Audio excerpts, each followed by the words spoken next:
রাজশাহীর ঐতিহাসিক মাদ্রাসা ময়দানে অনুষ্ঠিত আজকের এই মহা সমাবেশের সংগ্রামী সভাপতি, মঞ্চে উপস্থিত ৮ দলের শীর্ষ জাতীয় নেতৃবৃন্দ, মুআজ্জাজ উলামায়ে কেরাম, সাংবাদিক বন্ধুগণ, রাজশাহী বিভাগের বিভিন্ন অঞ্চল জেলা থেকে আগত আমার প্রিয় দেশবাসী ভাইয়েরা, আপনারা সবাই আশা করি আল্লাহর মর্জি ভালো আছেন। আলহামদুলিল্লাহ। আমরা আজকে আল্লাহ তাআলার কাছে আবারও কৃতজ্ঞতা জানাই। বিগত ফ্যাসিবাদ বিরোধী আন্দোলনে বাংলাদেশের উত্তরাঞ্চলের বীর শহীদেরা আবু সাইদ মুক্ত সহ রাজশাহী বিশ্ববিদ্যালয়, রংপুর, অন্যান্য বিশ্ববিদ্যালয় থেকে আন্দোলনের যে জোয়ার তৈরি হয়েছিল, বুক চেটিয়ে গুলির সামনে বুক পেতে দিয়ে স্বৈরাচারের বিরুদ্ধে আন্দোলনের যে শিহরণ জাগিয়েছিল, সেই উত্তরাঞ্চলের গর্বিত অংশীদার আজকে এই সমাবেশে আপনারা এসেছেন। আমরাও আজকে ঢাকা থেকে এখানে হাজির হতে পেরেছি। মহান আল্লাহর কাছে সবাই একবার শুকরিয়া আদায় করি, আলহামদুলিল্লাহ। এই আন্দোলনে শহীদদেরকে আল্লাহ তাআলা জান্নাতুল ফেরদৌস নসিব করুন।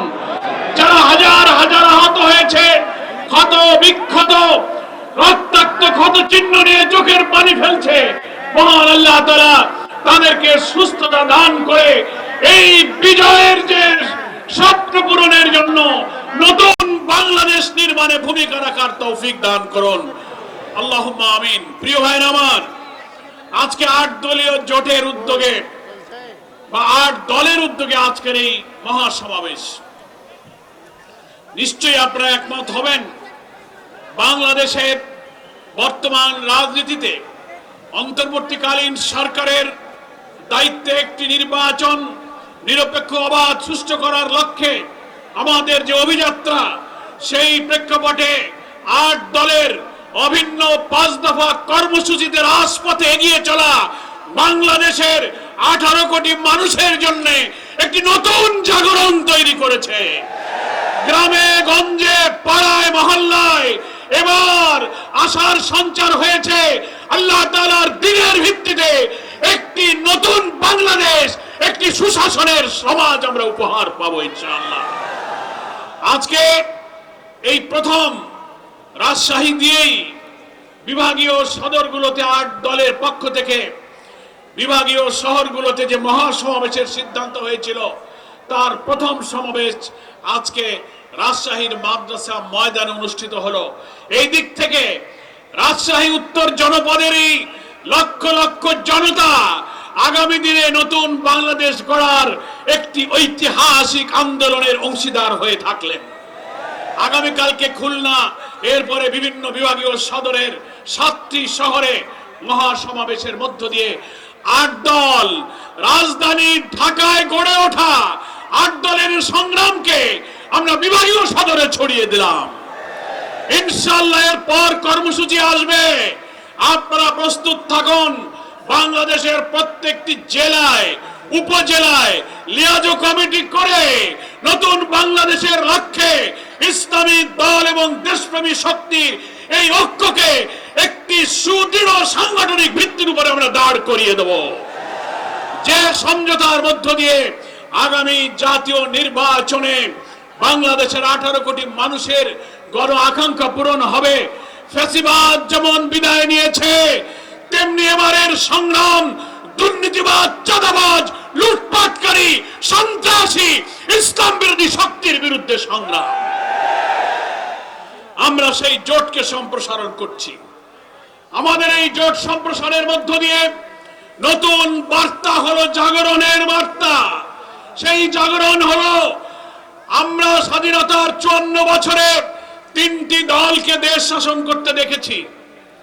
সামরিক শাসন প্রায় 8-9 বছর, আর রাজনৈতিক দলগুলো বাকি সময় মিলে 54 বছর দেশ শাসন করেছেন।